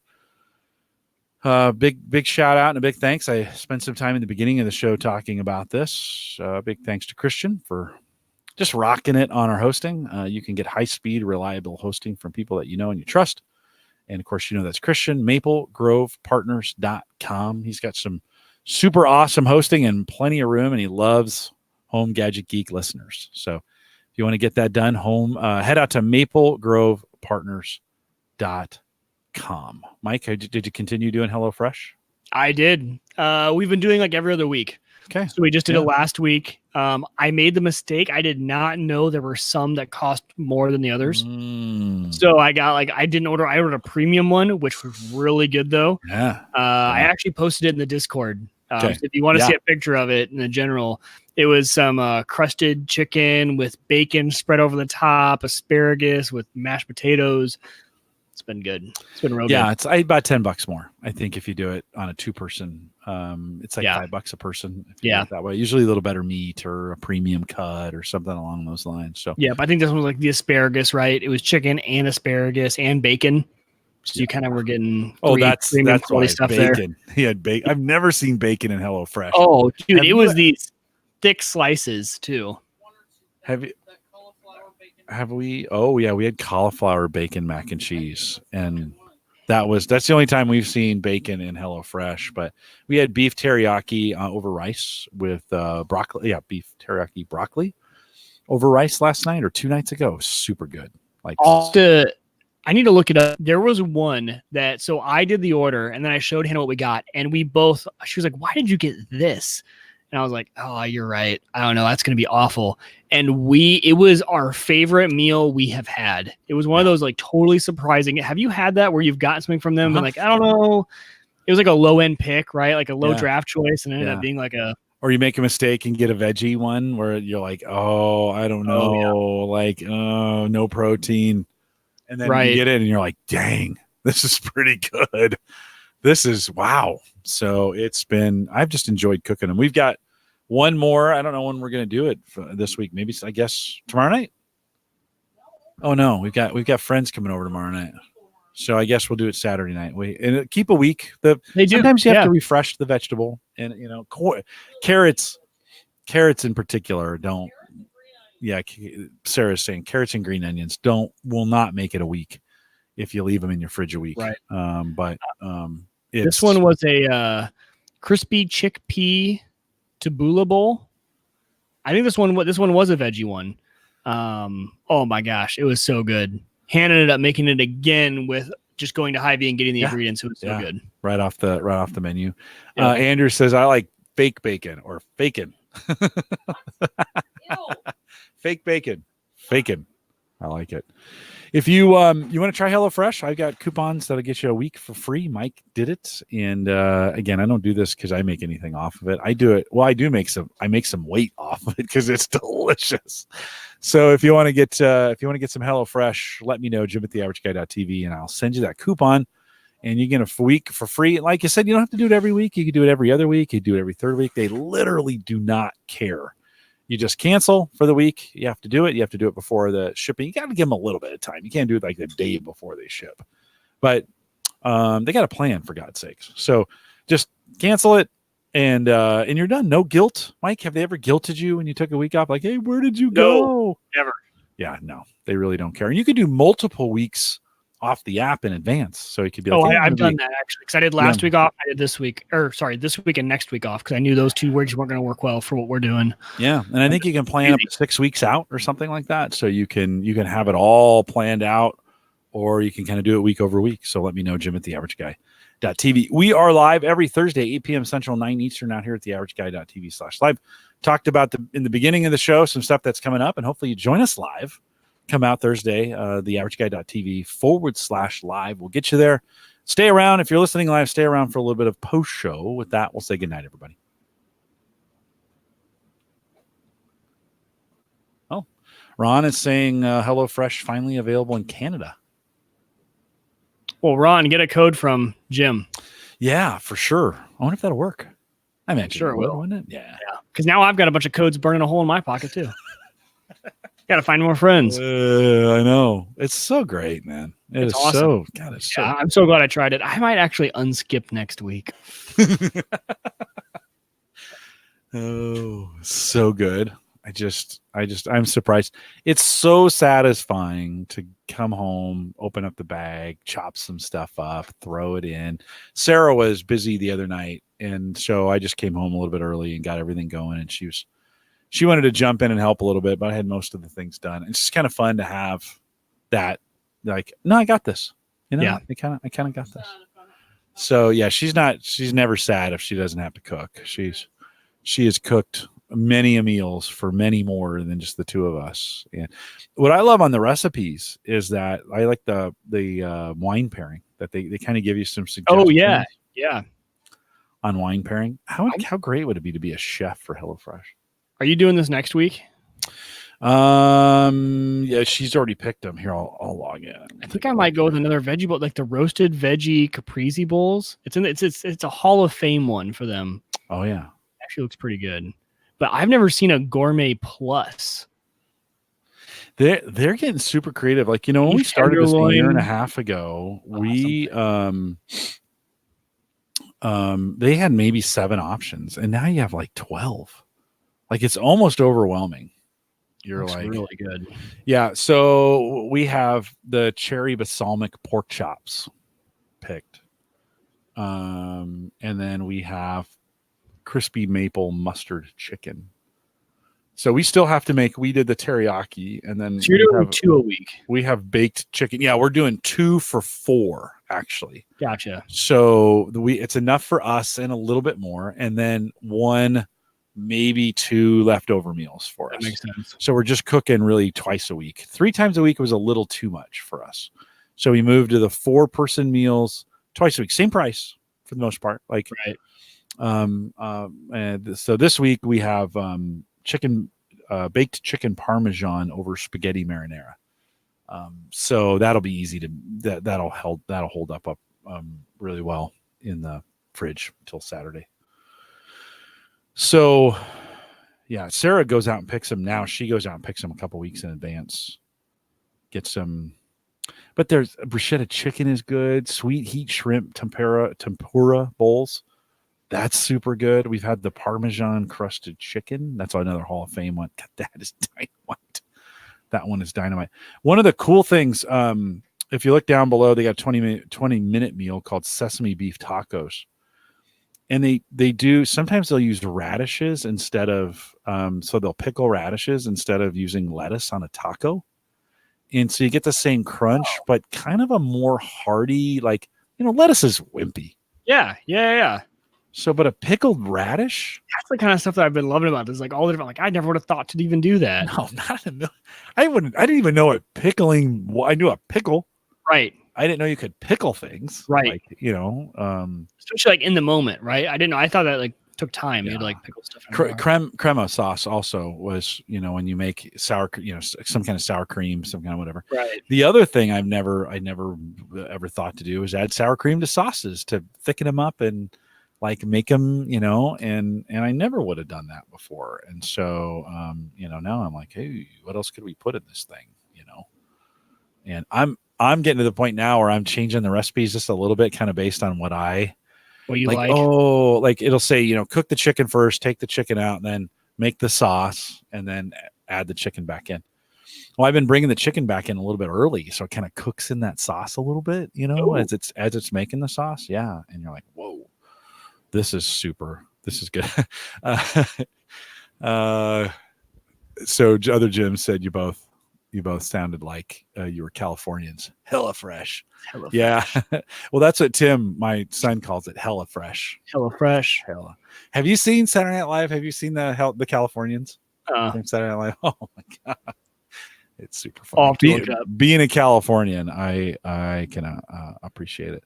So we've got 3. Let's see. Hold on. So for next week, 3, 6, 9, 12, 15, 18, 19 different options. For you. 19, dude. It's a lot. The Bibliobop. We got the Korean beef Bibliobop. Those are super good. So it's like rice, and then it's warm meat but cold vegetables with a sauce, and so you put that together in a bowl. Oh, I've never tried that. Oh yeah. Good. Yeah. If you get that's one of our favorites. If you get a Bibliobop in there. Is that actually how you say it, or are you just making it up? No, BIBIMBAP. Bibliobap, I think is what they're called. I'm probably mispronouncing it, but I don't care. They're super good. And their meatballs are really good too. So they have a pork teriyaki meatball. And when they put sausage in the spaghetti, that is pretty great. Yeah. So yeah. Have you done a burger yet from them? Yeah. Okay. Good, right? But like not outstanding. Oh. Okay. It was okay. Okay. Definitely could have been my cooking on the sauteed mushrooms, because it was like a barbecue burger. Yeah, it could be. Yeah. Could be. 2 weeks from now, they have mozzarella stuffed meatball bake. That sounds really good. Dude. Maybe that's the week. I'll do 2 weeks from now. You have cast iron that you can just throw in the... Okay. Yeah, we do. Ryan says had that this week. What'd you have? What I skipped through some things. So Ryan, throw that back in there. I can't remember what I said that you responded to on that one. I probably should just switch it to 2 nights. That's actually a little bit better, because we were struggling too to find that third night.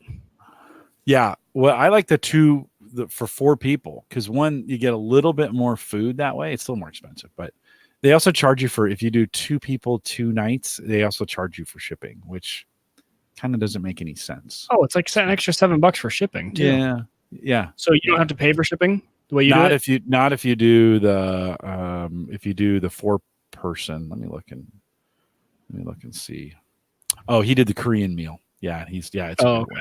Yeah, it's really good. It's one of our favorites. So we've made that one again ourselves, where we just bought the ingredients, and you peel the carrots, so they're like curly carrots, and and you get kind of a vinegar sauce in there, and then the meat is a really strong kind of teriyaki, or it's got a really kind of strong feel to it. And you have sits on a bed of rice, and you might have some greens, some string greens, whatever that's in there.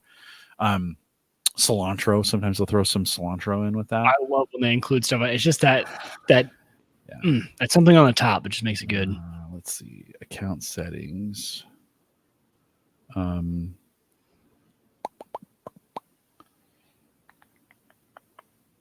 So 4 people, 2 meals is $80 and free shipping. Okay. So it's still the same price. It works out to $10 a person per meal per whatever. Right? Yep. For us, it's a little more expensive because it's just the 2 of us, but we eat some of it for leftover. I had the leftover teriyaki tonight. We had some tilapia fish, right? And it just didn't keep as well. So we ended up not. We had 2 fish. Probably got to do those early, right? It's probably not a good 4-person meal for us. Oh, okay. Because the leftovers, you just don't leftover fish. Yeah. No, I don't do leftover fish. Just not motivated, right? Mm-hmm. I'm just not motivated to do leftover fish.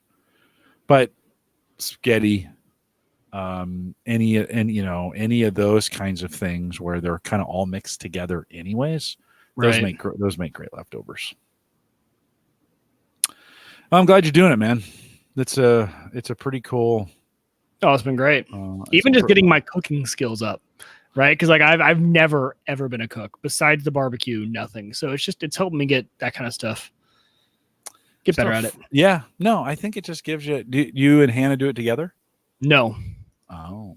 No, one of us is because usually that's the benefit of it is that one of us is able to kind of knock it out while the other one's chasing 2 naked kids around or finding them in the backyard. No, right on.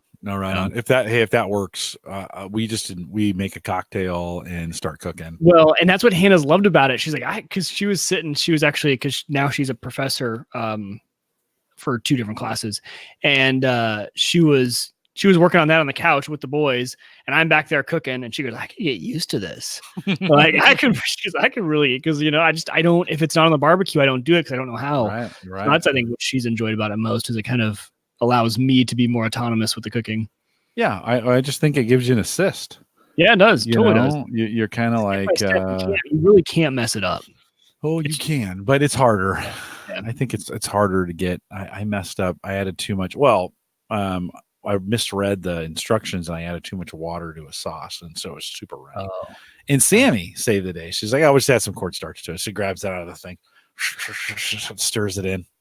It was done. I was like, thickened up the sauce, and I'm like, oh, okay. I'd have been like, well, the sauce is gonna suck. Oh, yeah. That's what I would have done too. That would have been me. Sarah's famous line is when she's making stuff like that and sauces or whatever, she's like, you just give it some time. It just needs to get happy. Just needs to get happy. So let it settle a little bit. Let it get happy. Just let it get happy. It needs to get a little happy. So, but that's the best part. We'll have a cocktail or whatever. Open a beer. It's really great on the weekends. I really do like making them on the weekends because you don't. There's no rush for time. I can kind of start and chop and cook and enjoy it a little bit more, right? Yeah, kind of enjoy the process. No, that part's been super good. We have some friends coming over tomorrow night, and so I'll be grilling for that one. And got a bunch of my landscaping in last week. Took the 4 weeks off, so I've got about 85 or 90 bricks laid. I'm buying those concrete blocks that pavers that or not pavers, but you stack them and they kind of lock into each other. Yep. So I got a bunch of that done. And that was kind of nice. Every day I didn't work all day, just a little bit each day going out, maybe get 20 box in place. And so I'm a good 40 feet into this thing, and I probably have another 25 feet to go to wrap it up. So I got a little weekend work to do. I may try and get some done Saturday. Maybe. We'll see how it goes. Busy weekend coming up. Corporate Cup. You're not doing anything with the Corporate Cup, are you? Okay. Nope. Did you try the other services like Blue Apron or? Nope. This has been the first one. Okay. I guess I can take Ryan's comment off there. He had asked if you'd done that. I haven't either. There's two others, right? Blue Apron and There's a few Fresh other Time. ones. There's a No. lot of them, I think. Yeah, are there? He Yeah. knows quite a few. Seems like HelloFresh is maybe doing the best. Yeah. They continue to grow. I don't know if they made any profit. I hope they can. Hope they stick for a around. while. Yeah. Oh, I'd be devastated. I would be devastated. We've been doing it a year and a half, maybe now.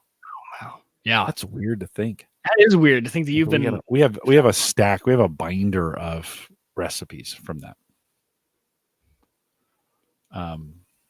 Good stuff. All right. If you're listening live, we're going to let you go. What's the score? Oh, I was looking at Hannah's doing a great job on the cornhole boards. I can see her painting, and they actually look really good on the security camera. That's so great. That's a little stalker, by the way. That's kind of Oscar creepy. red and white. It's kind of creepy. Oh, I have a funny story.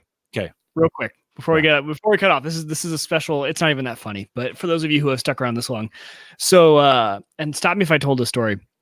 So I'm at work, and I kept getting this ding on my phone from my garage security camera. And it's normal at this time because Hannah gets home. She's gotten the boys from school because she gets off early. She goes in earlier. She gets off earlier. So I'm usually at work and I get it. And usually it's just like one or two. It's like, hey, it goes off once, it goes off twice, and she's in the house. This kept going off and kept going off and kept going off. And so I'm like, that's kind of weird. So I open it and Hannah's in the garage. And I'm like, Hannah's never in the garage. And this was like 2 weeks ago. And so I'm like, what is she doing? And she's over at my tool bench. And then she's like, she's looking at her car, looking back. I'm like, she doesn't do maintenance on her car. So then all of a sudden I take a closer look and she's kneeling down in front and she's trying to put the license plate back on and it's like dangling. And I start to look a little closer and there's like the bumper doesn't look normal. And so I text her, I'm like, I can help you with that when I get home. And I see her, she checks her watch and then she's like looks up at the camera.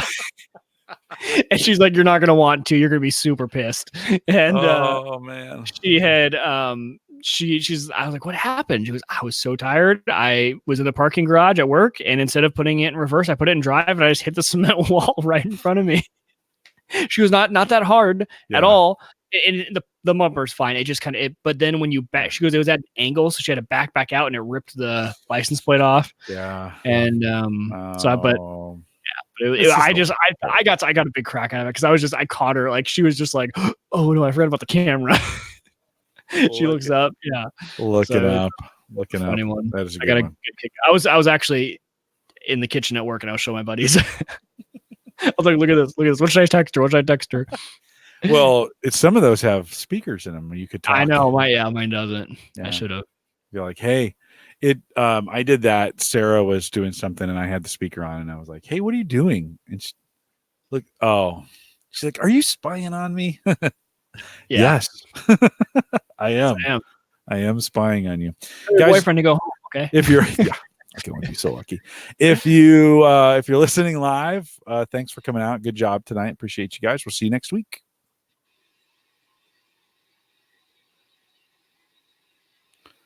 You keeping track of the game?